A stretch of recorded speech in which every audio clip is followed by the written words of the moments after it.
What's up, guys? It's Dr. Price with Action Potential Mentoring. Make sure you give us a follow on Instagram at Action Potential Mentoring. And I'm here to help you perform the absolute best today. So today we're going to jump into some content and we're going to take off our performance. And if you have any questions, feel free to shoot me a DM.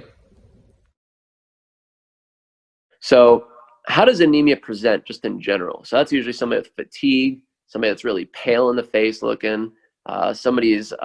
If you look at their inner eyelid, that's actually really pale oftentimes too. So that's one of the first things that I look at on a patient is I pull down their eyelid and I look to see, is their conjunctiva pale? If it's pale, then you might be thinking some kind of a microcytic anemia. And they're also going to have dyspnea because they're going to be short of breath. So think about why they'd be short of breath, because the whole role of a red blood cell is to basically carry oxygen where it needs to go.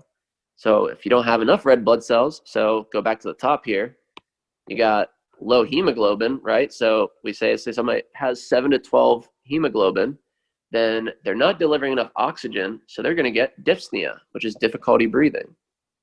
So that's how you can start tying these clinical presentations together when you understand the physiology.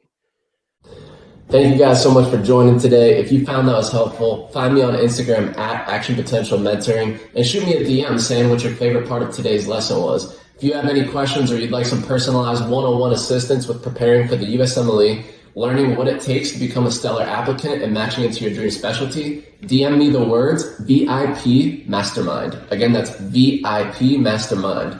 Talk to you soon.